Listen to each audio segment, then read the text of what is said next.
बिस्मिल्लाहिर्रहमानिर्रहीम, अस्सलाम वालेकुम। Welcome to my YouTube channel. तो फ्रेंड्स, आज की इस वीडियो में हम बनाने वाले हैं बीफ मसाला कढ़ाई क्विक एंड इजी मेथड के साथ। इससे पहले कि हम अपनी वीडियो का स्टार्ट लें, जो लोग मेरे चैनल पे नए हैं जल्दी से चैनल को सब्सक्राइब कर लें, बेल आइकन का बटन हिट करना ना भूलें। चलते हैं हम अपनी रेसिपी की तरफ।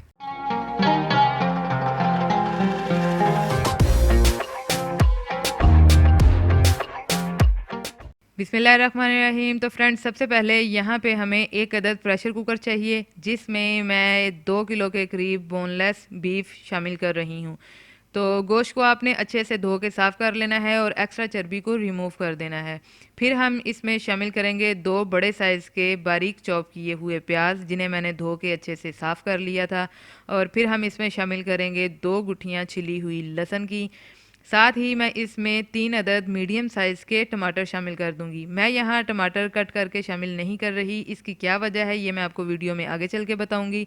फिर हम इसमें शामिल करेंगे 1 टेबलस्पून भर के अदरक का पेस्ट, हाफ़ टी स्पून हल्दी पाउडर जाएगा, 1 टेबलस्पून भर के हम नमक शामिल करेंगे और साथ ही हम 1 टेबलस्पून भर के लाल मिर्च का इस्तेमाल करेंगे। अब इन तमाम स्पाइस और गोश्त को हम 1 गिलास पानी के साथ 15 मिनट के लिए स्टीम लगा देंगे। अगर आप प्रेशर कुकर इस्तेमाल नहीं कर रहे और डायरेक्ट कढ़ाई में ही गोश्त को गला रहे हैं, तो फिर आपने आधे घंटे का स्टीम लगा देना है। तो जी 15 मिनट जो हैं वो हमारे मुकम्मल हो चुके हैं। अब हम अपने गोश्त और मसाले की कंडीशन देखते हैं। जी तो गोश्त माशाल्लाह से बहुत अच्छे से हमारा गल चुका है और मसाला भी बहुत अच्छे से गल गया है। तो ये आप देख सकते हैं कि इस तरह आपने टमाटरों के ऊपर से छिलके को रिमूव कर देना है। इसीलिए मैंने टमाटर कट करके शामिल नहीं किए थे। तो हम इस तरह तीनों टमाटर्स का छिलका जो है वो रिमूव कर देंगे। और गोश्त की बुनाई के लिए अब हम इसे कढ़ाई में निकाल लेंगे। ये आप देख सकते हैं कि गोश्त हमारा बहुत अच्छे से गल चुका है और मसाला भी काफ़ी हद तक घुल चुका है। फ्लेम अब हम अपना हाई कर लेंगे ताकि गोश्त में मौजूद जो पानी है उसे खुश्क कर लें और इसकी अच्छी तरह भुनाई कर लें। अब मैं इसमें शामिल करूंगी हाफ़ कप के करीब ऑयल। गोश्त में मैं ऑयल का इस्तेमाल बहुत कम करती हूँ क्योंकि गोश्त में ऑलरेडी ही अपनी तरी मौजूद होती है। फिर मैं इसमें शामिल करूंगी दही। ये तकरीबन 1 कप के करीब दही था, जिसे मैंने अच्छे से फेंट लिया था। फ्लेम आपका हाई ही रहना चाहिए क्योंकि गोश्त हमारा बहुत अच्छे से गला हुआ है। अगर आप फ्लेम लो कर लेंगे और लो फ्लेम पर इसकी पकाई करेंगे तो गोश्त हमारा घुलना शुरू हो जाएगा।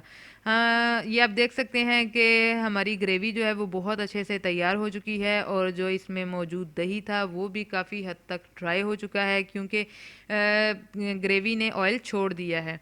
तो अगर इसमें दही की पकाई अच्छे से ना हुई हो तो इस तरह ऑयल ऊपर नहीं आता। तो आज की हमारी रेसिपी जो है वो मुकम्मल हो चुकी है। अब हम इसकी थोड़ी सी गार्निशिंग करते हैं। गार्निशिंग के लिए मैंने यहाँ थोड़ी सी फ्रेश सब्ज़ मिर्चें इस्तेमाल की हैं, जिन्हें मैंने बारीक चॉप कर लिया था। और साथ ही हम इसमें शामिल करेंगे बारीक सब्ज़ धनिया। ये भी बिल्कुल फ्रेश होना चाहिए। तो आज की ये रेसिपी आपको कैसी लगी? मैं उम्मीद करती हूँ कि आपको हमारी रेसिपी बहुत पसंद आई होगी। रेसिपी पसंद आई हो तो लाइक कीजिए, शेयर कीजिए और कमेंट बॉक्स में अपनी राय का इजहार लाजमी कीजिएगा, क्योंकि यही आपकी दुआएं हैं, आपका प्यार है। मिलते हैं इंशाल्लाह अपनी नेक्स्ट रेसिपी के साथ, नेक्स्ट वीडियो के साथ। तब तक अपना बहुत सा ख्याल रखिएगा, दुआओं में याद रखिएगा। अल्लाह हाफिज़।